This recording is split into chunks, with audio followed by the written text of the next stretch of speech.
Good afternoon, everyone. I hope everyone's having a wonderful day. Welcome to this webinar from Catholic Climate Covenant. This webinar is Laudato Si at 3, Vibrant Impact and Vast Possibilities. This is Paz Artaza Regan, Program Manager at Catholic Climate Covenant. Before we get started, I'm going to wait a few seconds to allow more folks to get on the webinar. We have over 600 people registered for the webinar, so it'll be quite a full group of folks today. Give it a few minutes, not a minute, a couple of minutes.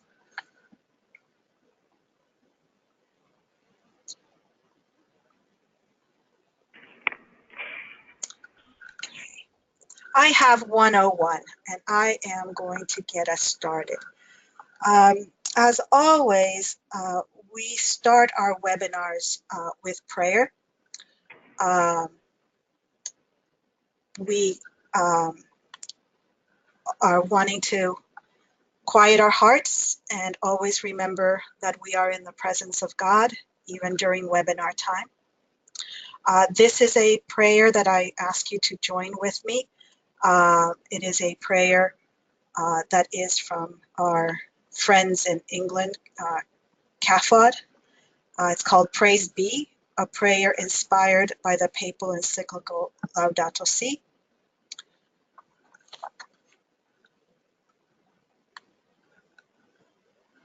Sorry about this. There we go. Living God, have mercy on us for the times we forget that we belong to each other. You call us to be still, to hear the whisper of our sister wind, to feel the radiance of our brother sun, and to be nourished by our mother earth. Renew us in your healing love. Inspire us to water the earth and nurture one another, so all may flourish. Together as one family, may we always sing your praise. Through Christ our Lord. Amen.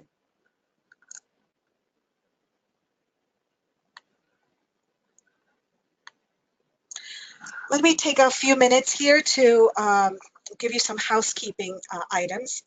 The video is being recorded, and we will be sending you a link to the recording probably tomorrow afternoon. There will be a Q&A session after the presentations. Please submit your questions by writing them in the question box on the right side of your screen in the control panel. You may wish to indicate who the question is directed to when you submit your question, whether it is to Bill or to Jamie. If you are having audio issues, it is most likely due to your Wi-Fi connection. You can try connecting via phone for better audio. Just go to the webinar invite that you got, and it gives you the option to switch to phone. Then you can go up here and click to switch to audio tab in the box above as well, where it gives you audio up there. At the moment, let me continue here. Let me introduce our two speakers. We're honored today to have both Bill and Jamie with us. Bill Patenaude has a Bachelor in Science in Mechanical Engineering and an MA in Theology. He is one of the co-founders of the Global Catholic Climate Movement. He works with the Rhode Island Department of Environmental Management. He has spoken and written about the Catholic perspective of ecology since 2004, most especially in the Rhode Island Catholic, and as a blogger with catholicecology.net. He's especially excited, and he asked me to point this out, and I'm excited about this. He's written a science fiction murder mystery novel, which is going to come out in August, called A Printer's Choice, which in part is meant to examine eco-issues from a Catholic perspective. Bill will be giving us what he calls the helicopter view of what has been done in the U.S. Catholic Church since Laudato Si. Next, we're going to have Dr. Jame Schaeffer.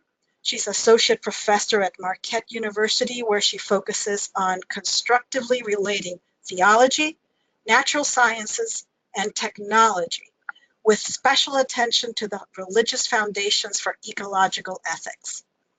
She is on the faculty there where she's helped develop the interdisciplinary minor in environmental ethics and has served as director on behalf of the College of Arts and Sciences. She advises Marquette students for an environmentally active campus, and she's convened the Theology and Ecology and the Theology and Global Warming interest groups for the Catholic Theological Society. This point, and Jame's going to give us the part of looking forward, kind of like imagining what the possibilities are for Laudato Si in the U.S. Catholic Church. At this point, Bill, you can take over. Great, Paz, thank you very much for the introduction. And it's great to be working with Jame again. As we'll see at the end of my presentation, Jame and I had worked together a few years ago on a topic. So what I would like to do is talk a little bit about the big picture, as you said, Paz.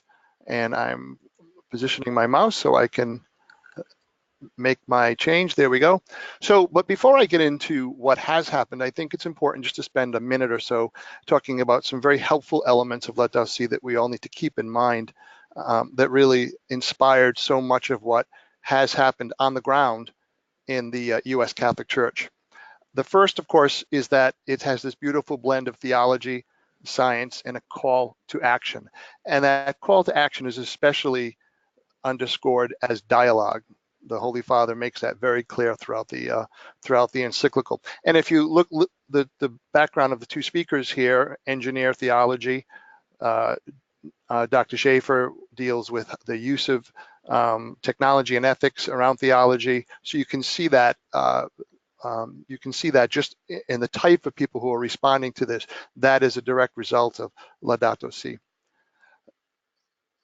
And it also builds on the existing teachings. And I think this is important. This was something that comforted a lot of people. Certainly St. John Paul II and Benedict XVI had spoken on ecology a great deal. And what Pope Francis had done was really raise it to a significant level with Laudato Si. And this is important as well. The way it unites, as with these predecessors, it unites ecological protection with the dignity of human life from conception to natural death. So three big impacts. First one, of course, I don't think this is a surprise. It fired up the eco-faithful. We're going to talk about this in a little bit more detail. It inspired dioceses and parishes. Some of those were the eco-faithful, and some, as we'll see, may have surprised folks that they were getting engaged and they were getting on board with what Laudato Si was saying. And it also, I think this is very important right now, especially in today's age. It provides a structure to build unity within the church and outside of the church. And that's really very important. In terms of firing up the faithful, you've got groups, of course. Here we are. The Catholic Climate Covenant has been doing great work on climate change and environmental protection in the U.S., working with the United States Conference of Catholic Bishops in a very unique way. Certainly, they were able to benefit from what Laudato Si was saying. And keep my mouse on that thing. The Franciscan Action Network, for those of you who may or may not be familiar with them, they're a great group that focuses a lot on education and activism, taking the charism of St. Francis out into the streets, literally. Groups like religious orders, especially the Sisters of Mercy, who have a long history of environmental protection. Certainly, Laudato Si was able to provide them with much more energy and papal blessings to do the work that they have been doing for so long. And then the Jesuits, of course, Pope Francis being a Jesuit, they took a special liking to the encyclical. And as you can see, this was published, some of these statistics came from a study they did, a report they did a couple of years ago.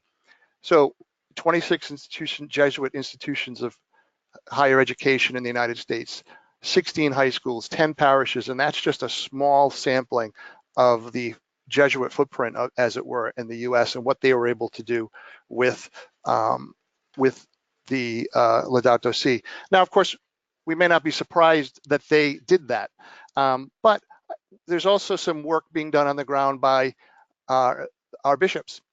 They have provided numerous resources, educational resources around Laudato Si. And in point of fact, as far back as 2001, they were writing documents about the importance of climate change, asking for dialogue, etc. They signed on to statements urging the president to maintain maintain the U.S. position with the Paris Accord. They expressed written disappointment when that did not happen, and as we'll hear about a little bit later, they've also signed on to the Catholic Climate Declaration, and we're going to go into a little bit more depth in just a little bit. But on the ground, in terms of the local efforts, you have dioceses like the Diocese of Stockton, California.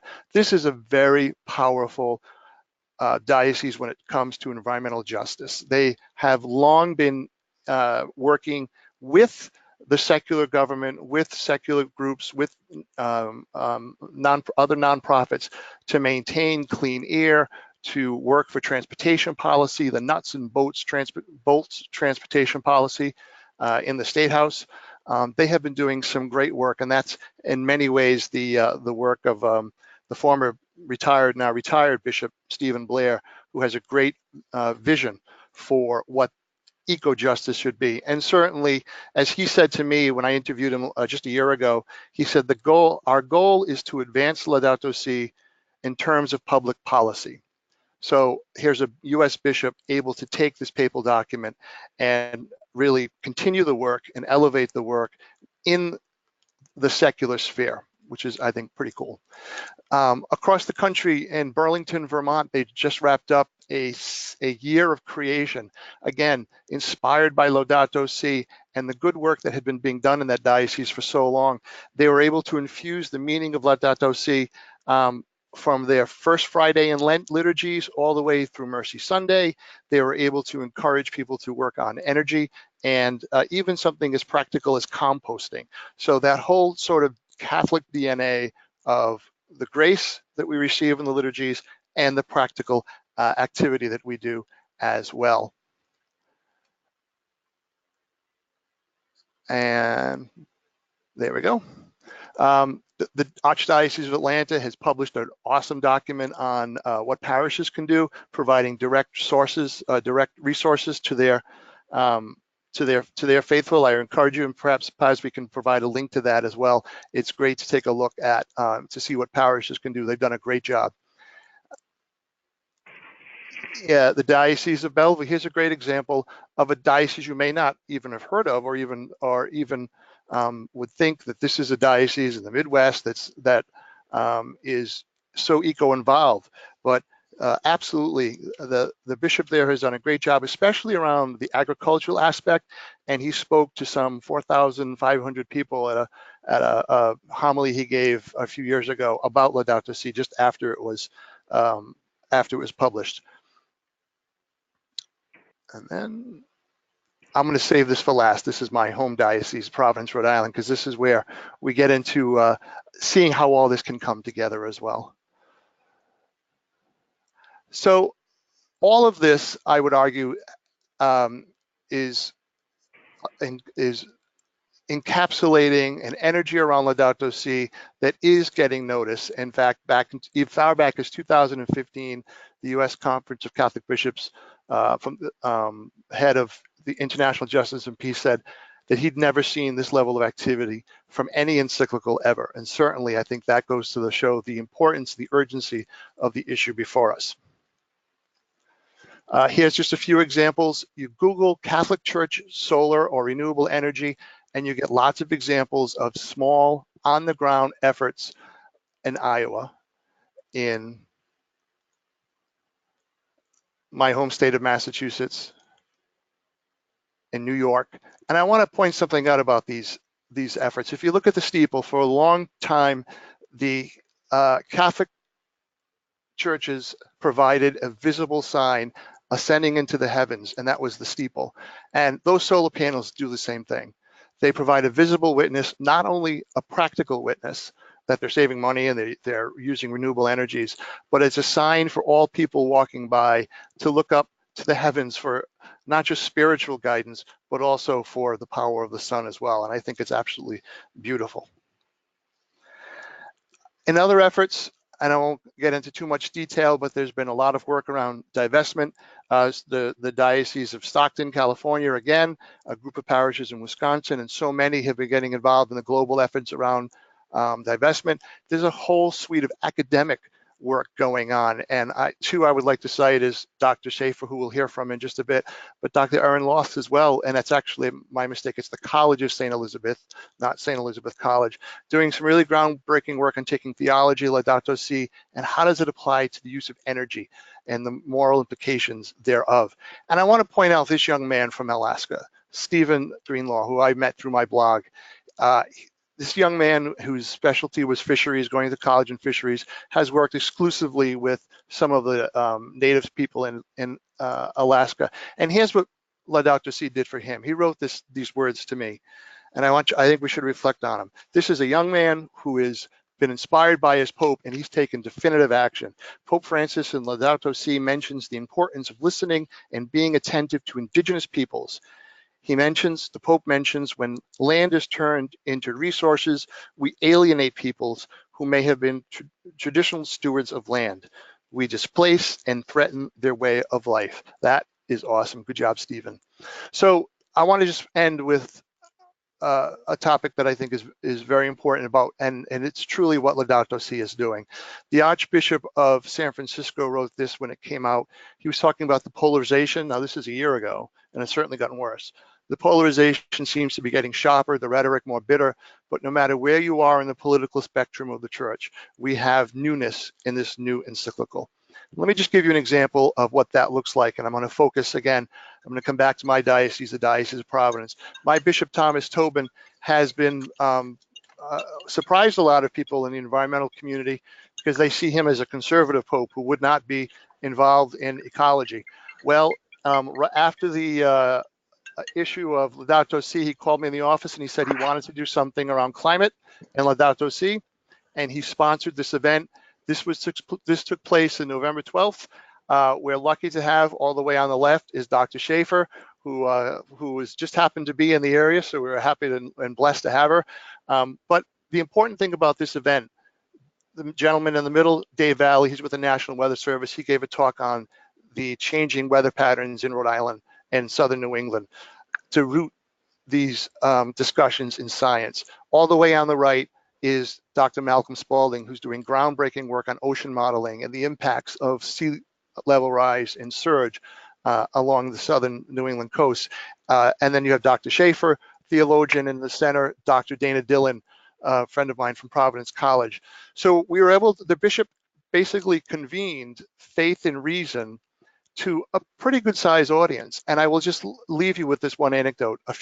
About actually a couple of months after that event, a deacon came up to me, and he would probably be considered somewhat on the conservative side of the spectrum. And he said he was very impressed with the presentation, and he was very impressed by the science. There was a lot he learned, and his needle was beginning to move in terms of what he felt about climate change because of this event. So Laudato Si is able to do this, to take faith and reason in a local diocese that may not normally be known for its environmental stance, and then bring that to the forefront and begin changing people's hearts, really, which is what it's all about. So I think that's a perfect example of where some of the things are going. I'll just conclude with this. In the work that we do on climate communications for the state of Rhode Island, we were educated that lots of times there's action, and then there is pre-contemplation. There's action, before that there's contemplation, and then there's pre-contemplation. And so often we on the front lines of environmental protection want to get people acting, and really we need to give them some space to begin the process of contemplating. So that's all I have. Thank you very much, and I look forward to the questions later. Thank you, Paz. Thank you, Bill. And I remind folks that if they do have questions, that they write them down in the box on the right of their dashboard, the control panel, and after Dr. Schaeffer's presentation, we will do some Q&A. Dr. Schaeffer, it's all yours. Thank you, Paz, and thank you so much, Bill. Every time I encounter you, I'm so inspired, so very inspired. And to hear about some of these activities in parishes that I hadn't heard about before truly gives me hope for the future. So what I decided to do when Paz asked me to join this webinar was to focus on future needs and possibilities, but from a theological, ethical perspective. And my bottom line for this, come on, move. Here we go. My bottom line for my presentation is the responsibility that Catholics have to God for how we function within God's creation, our common home, which Pope Francis made very explicit in Laudato Si. And what I'm going to do is, come on, there we go, is to approach this, this basis, this sense of responsibility we have for functioning within God's creation from the perspective of the principle of subsidiarity, how we demonstrate our responsibility. And the principle of subsidiarity is of course, we must act on issues from where we are. And of course, from where we are as individuals, and we do all that we can as individuals to act on issues, and then we move then to a more collective level, acting with others where we might be even more effective, and then we'll move as a diocese, looking at all parishes of the diocese, and then as the Church in the United States. So I'm going to take these step by step, from individuals to parishes to dioceses and to the Church in the United States, and how, what the needs are and how we can demonstrate our responsibility to God for how we function in God's creation. So let's take the individual first. First of all, reading Laudato Si, a beautiful document, as Bill mentioned. Many popes, starting with Paul VI, had been talking about ecological issues, as a responsibility that Catholics have, and then all the way then through Pope John Paul II, St. John Paul II, Benedict XVI, and then culminating in this most important of all documents that a pope can issue, the encyclical. So we have individuals reading this document.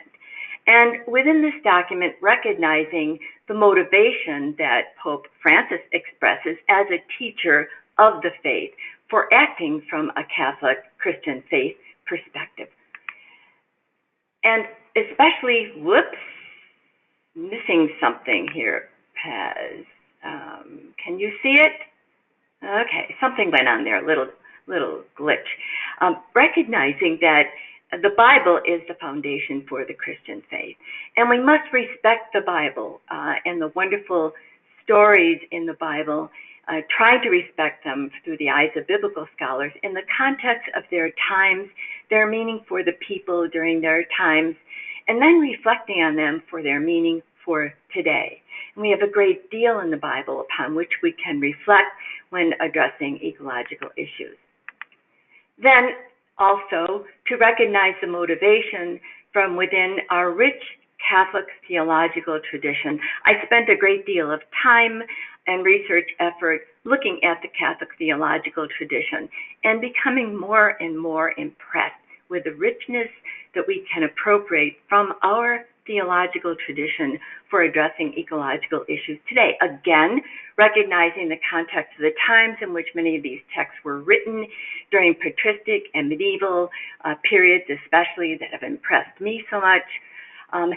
But then reflecting on what the meaning is for us today when we are informed by our scientific understanding of the world. Very rich resources. Can draw upon. All right.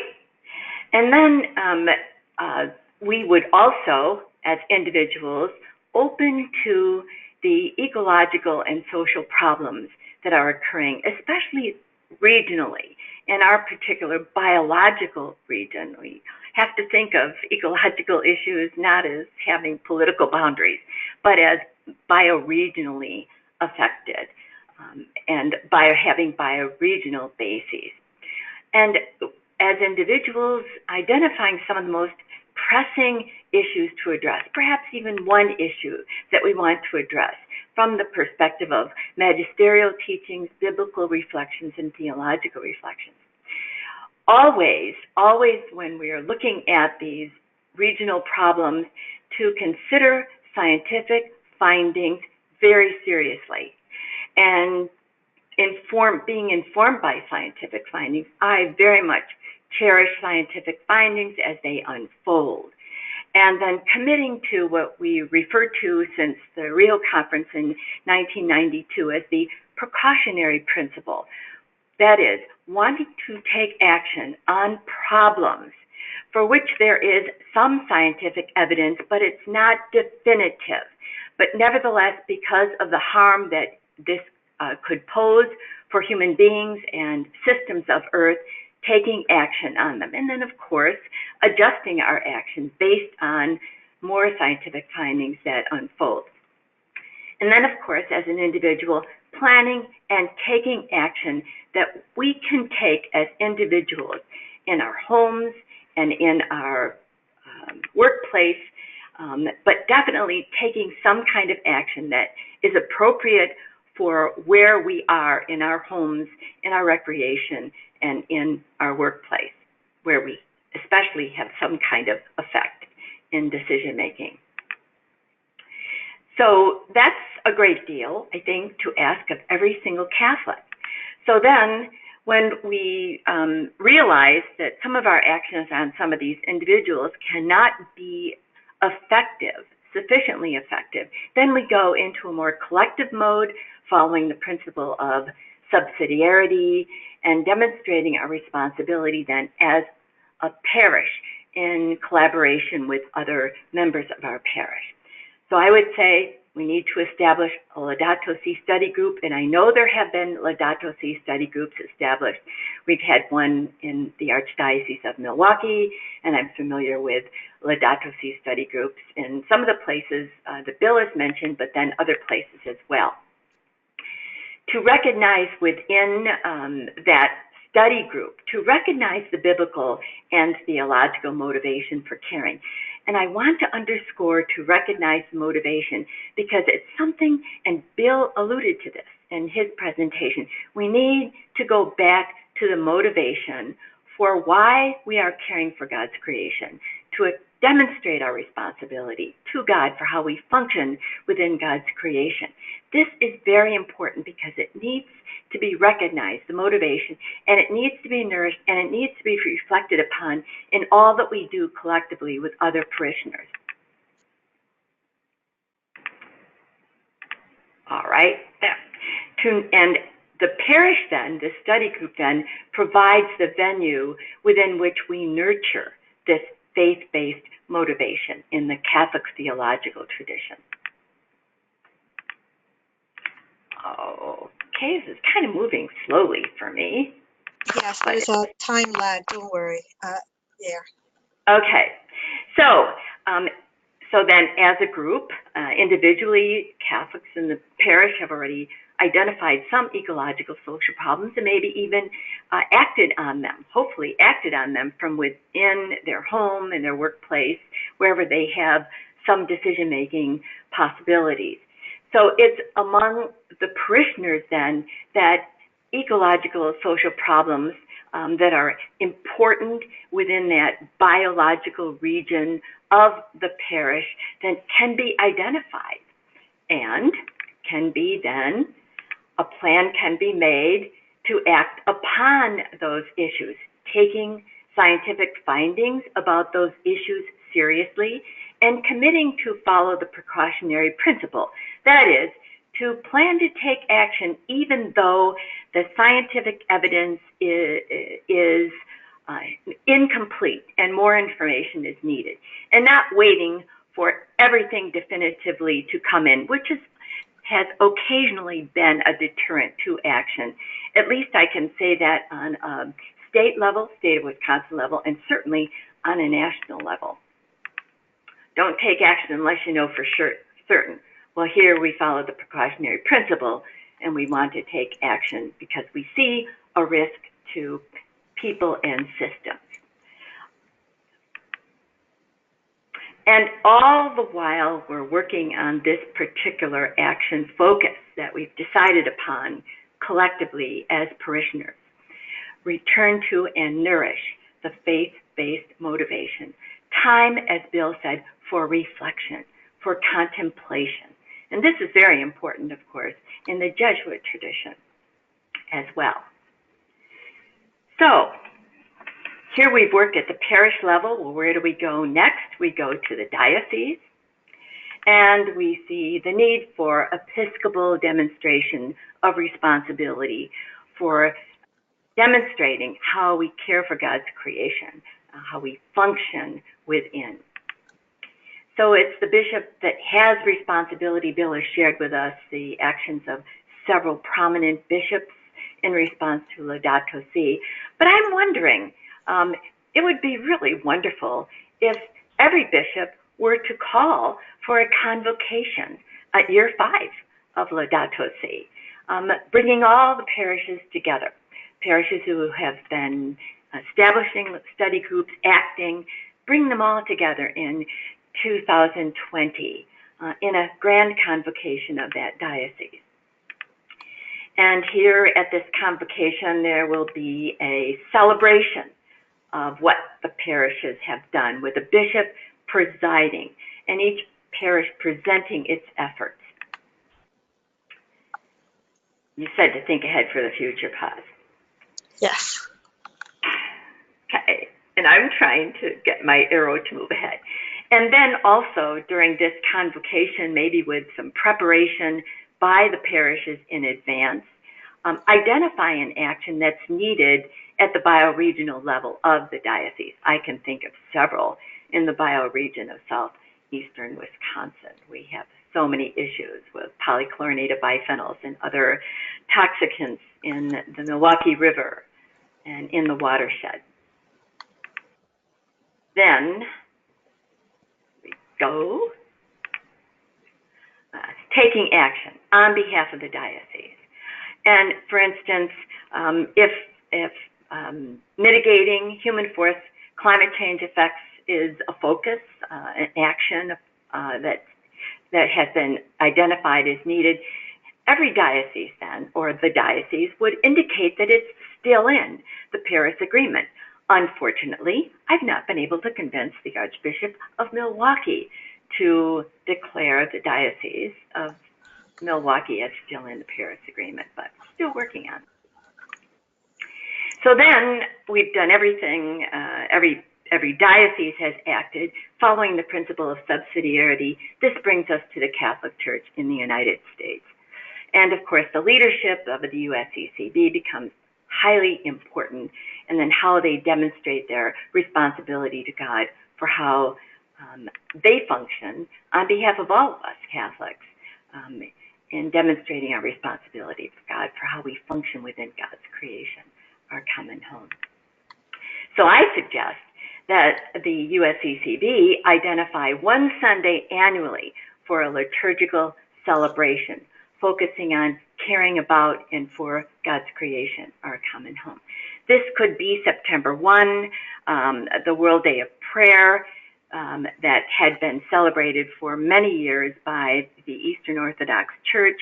And in August of 2015, Pope Francis embraced that date, and September 1 is our common day for all Catholics to pray with our brethren in the Eastern Orthodox Church for the care of God's creation. That could be September 1, somewhere around September 1, an annual liturgical celebration. I know that's difficult for the bishops to proclaim, but I think they can fit it in, especially realizing what's at risk if we do not join in prayer and open ourselves to receiving God's grace for caring about and for God's creation.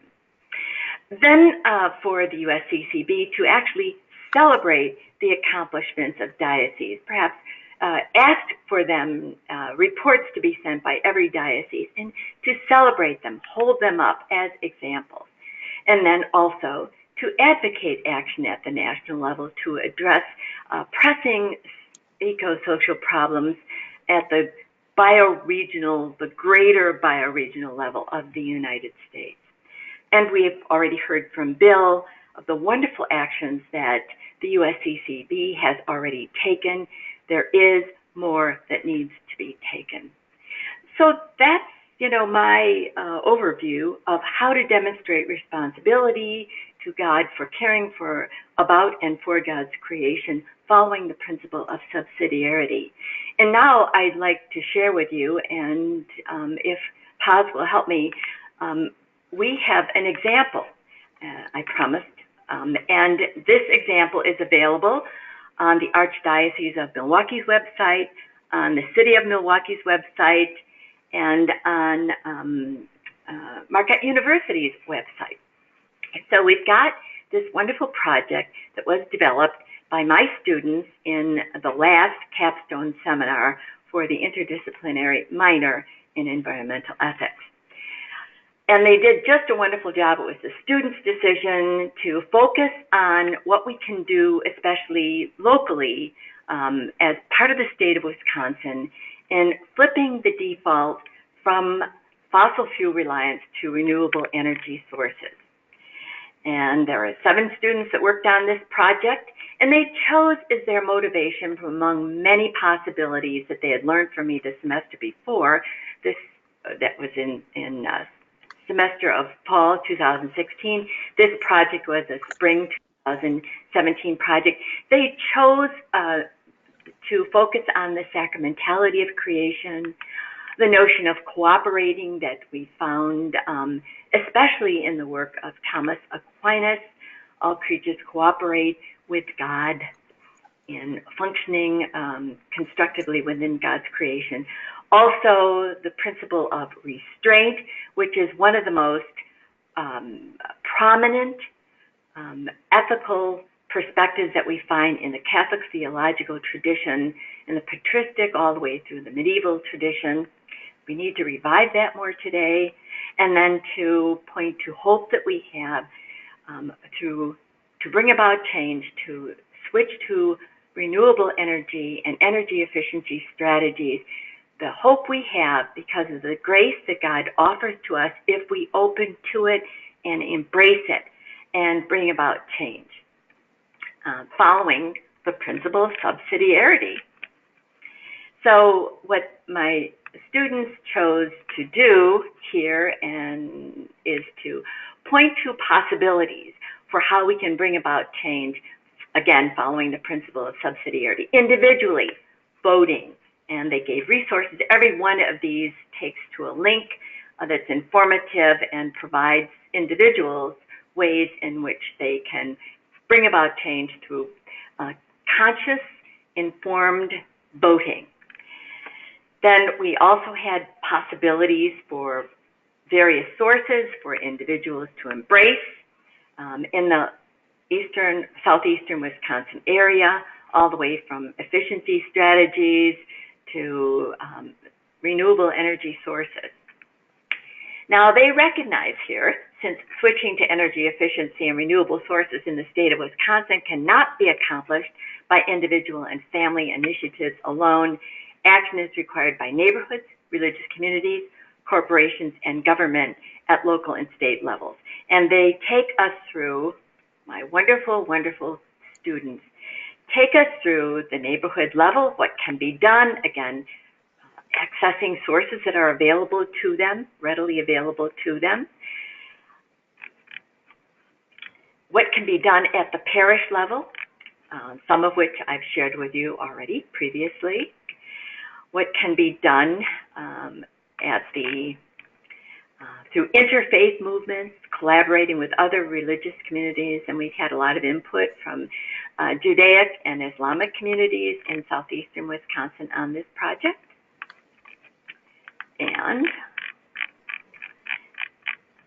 what needs to be done on the state of Wisconsin level, which sometimes is very bleak in Wisconsin, And I have to tell you, one of the very disturbing things that happened to my students when we decided on this project in November of 2016 and then met for the first time to talk about moving ahead on the project was they discovered that many of the sources that had been available on the Environmental Protection Agency's website and on the Obama website had been eliminated by the time we started our project in January of 2017.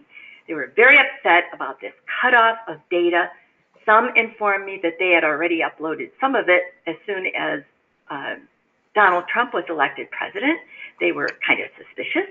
And so they uploaded some of this, but then they had to dig and find some of the data that had been removed from their access on the national and state level. Even the Public Service Commission of Wisconsin, data that was available on climate change. So they were very resourceful. And they included here at the very end 10 ways you can make a difference, and you can see the source of this, our wonderful Catholic Climate Covenant, things that individuals can do. So I just wanted you to see this example from my students to show what is possible to be done, in every diocese to make sources in the community available for addressing other problems as well, water problems, other problems that Pope Francis talks about in Laudato Si, water problems, risks to biological diversity, other ecosystem problems, degradations of ecosystem problems, some that are very important in particular parts of the United States, but then also in various parts of the world. So some of these hopes that I have for the future are hopes that I do think, and with my students I can say, it's with our openness to accept God's grace and acting upon it that I think we can accomplish what is needed to demonstrate our responsibility to God for how we function in God's creation. Thank you for listening, and I look forward to your questions. Thank you, Jamie. These links that you have here, these are the links to the flipping. That's correct. Okay.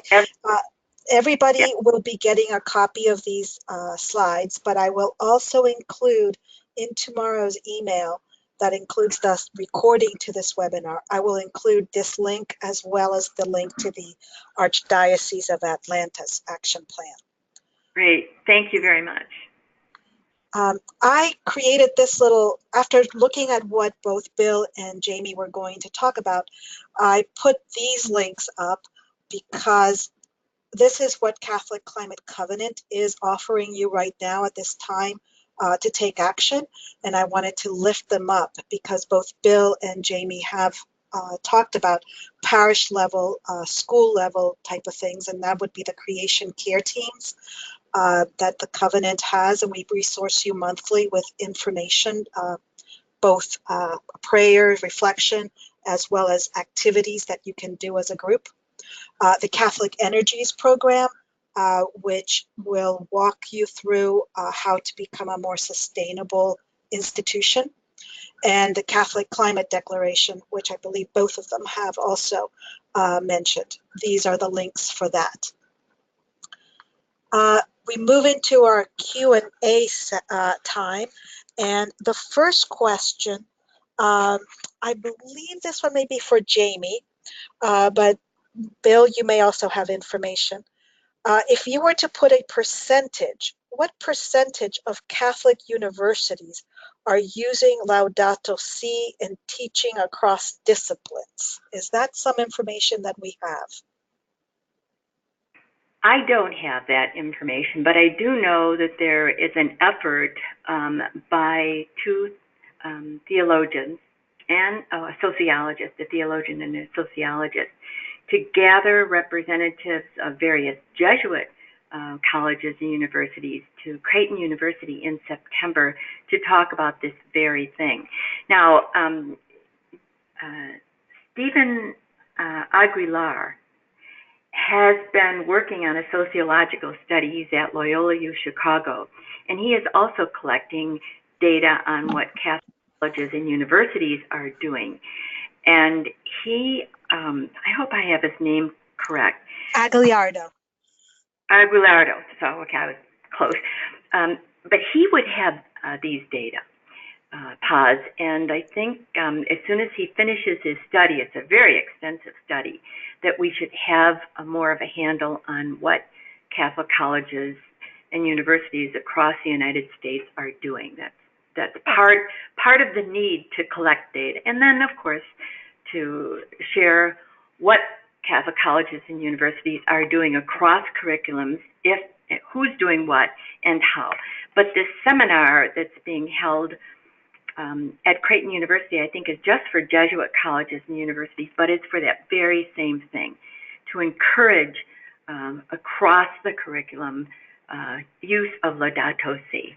So we do have an integrated approach that we are actually engaging our students in integrating various ways of knowing various disciplines in addressing ecological problems, which is really what integral ecology, as Pope Francis discusses it and reflects upon it in Laudato Si. Exactly. This question is coming from Michael, and he says, we all know that it's the energy around these issues often is way ahead within the laity. They're way ahead of the bishops and the priests.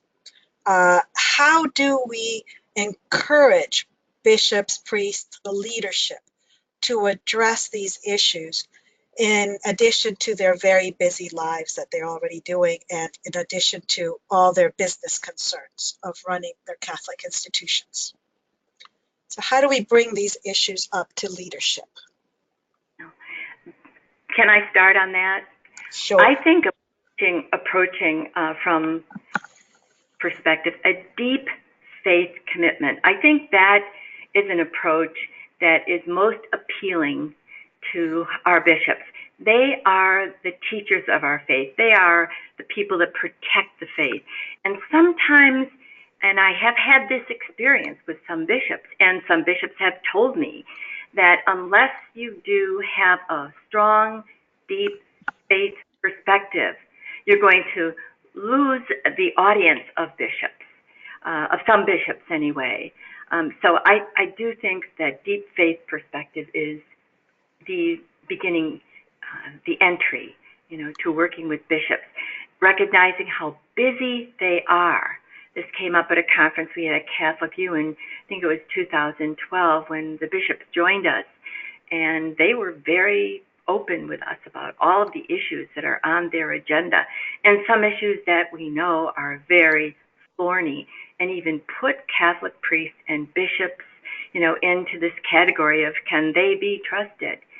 So, but I do think that the bishops can look upon this issue as something they can speak to as teachers of the faith, that resonates with other people in the United States and around the world as something very positive.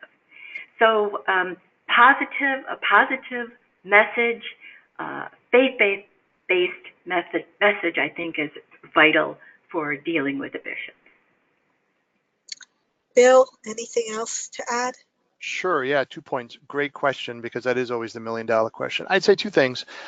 First, Jamie is right, the questioner is right. These bishops, whatever they get paid, they don't get paid enough, I don't think, because of all the administrative issues more and more they have to deal with.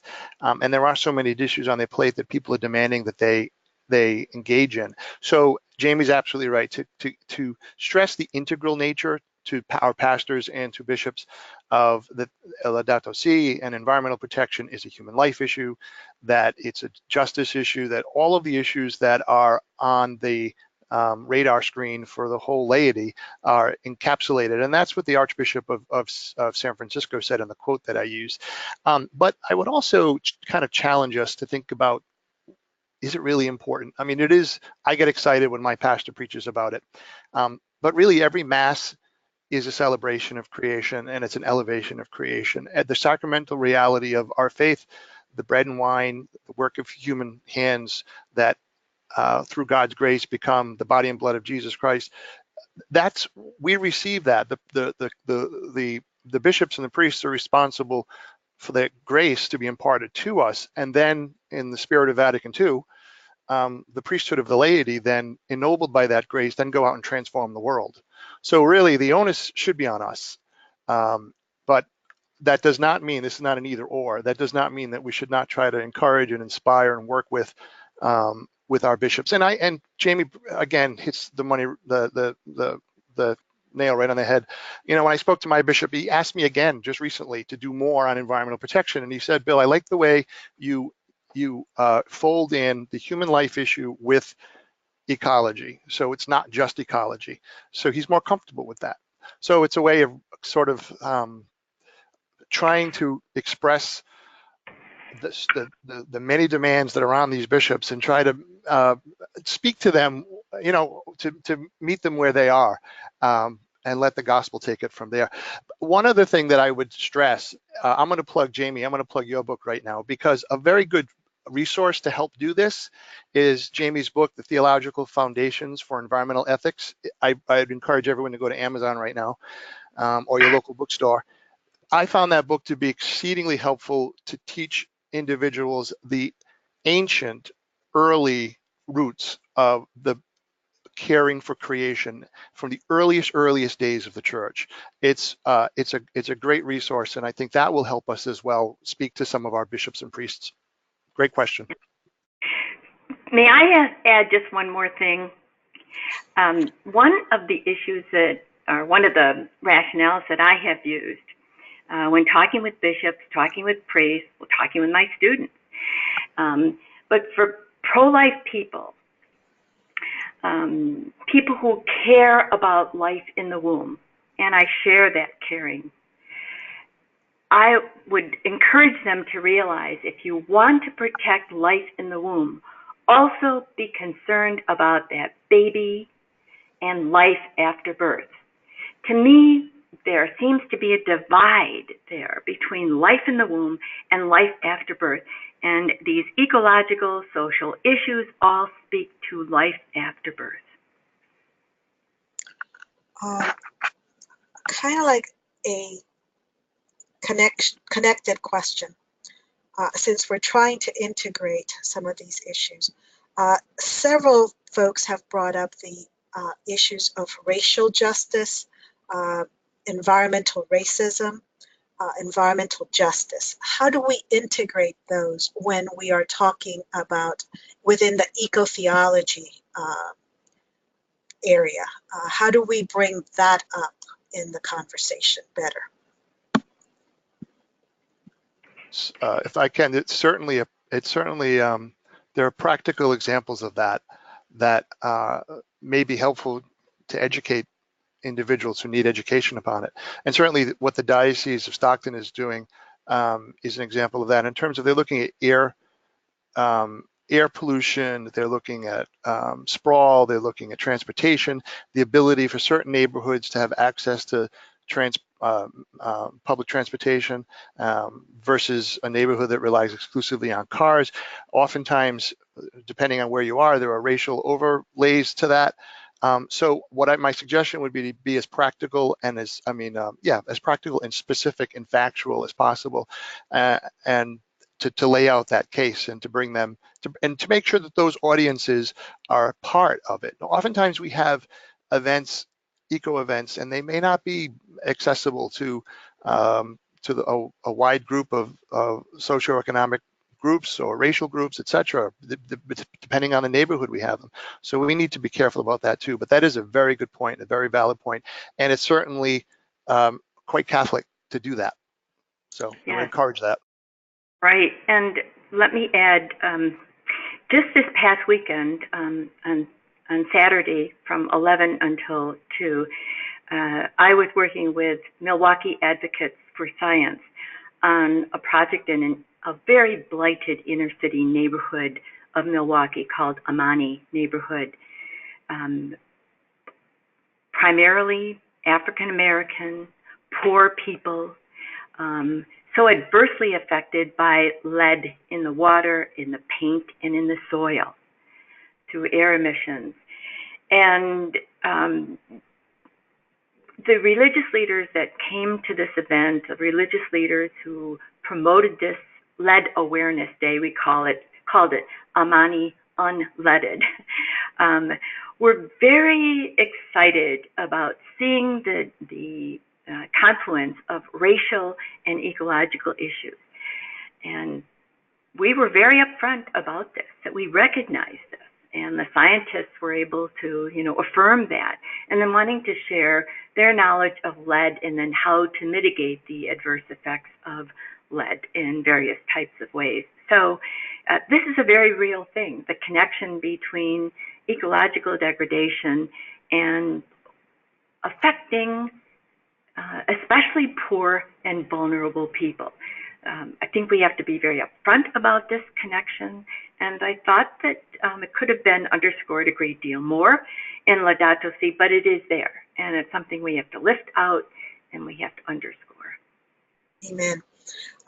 This next question might end up being our last one, but for all those other folks that have questions that had to do with names of books, the links, I will include all that in tomorrow's email. This question asks about a different kind of a link. We talked about lifting up environmental racism and justice. This question comes from someone who is in Houston, the oil and gas capital of the world. And it's very hard within that community sometimes to talk about this issue because the community has deep ties with the fossil fuel business. So in the point of how we lead people in the work in a non-threatening pre-contemplation manner, this question goes first to Bill. Can you offer an idea of how to go about doing this? And then Jamie, if you have anything else after that.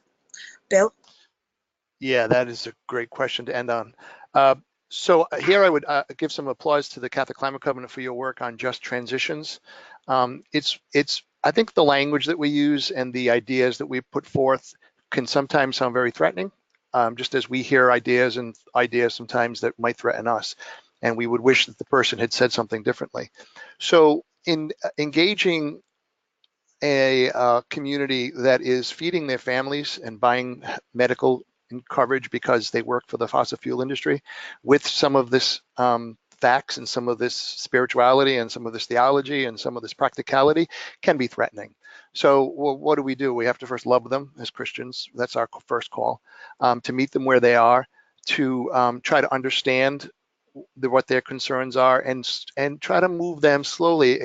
Some of this stuff may not be as quickly as we want, but I'm very affirmed in the grace of God. With the grace of God, God can do all things.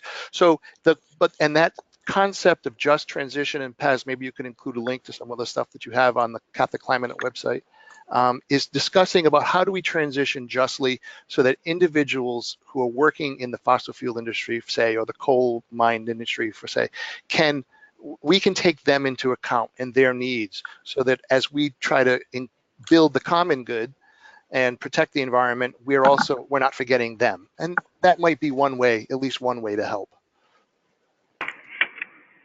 Amen to that. I think listening lovingly, engaging in dialogue, being perceptive to the persons who have these concerns and are troubled by how to deal with some of these issues in their own community, maybe from their own position, their own job, I think is very important. Listening lovingly and engaging in dialogue with them. Absolutely, and I think that's a great point to end with. For more information, there is our email. You can also email me directly at Paz, P-A-Z, at CatholicClimateCovenant.org. I will try to include all the links that you all wanted in tomorrow's email. It should be arriving in your mailboxes tomorrow afternoon. At this point, I really would love to be able to give a huge thank you to both Dr. Schaeffer and Bill for being here with us and sharing your incredible knowledge. To everybody else who joined us today, thank you. Let me know if there's anything else that we need to respond to answer your questions. Again, thank you, and I hope you have a wonderful rest of the day. Blessings to all. Bye. Bye now. Thanks, Paz. Bill. You're welcome. Thank you, guys. That was great. Yep. Bye-bye.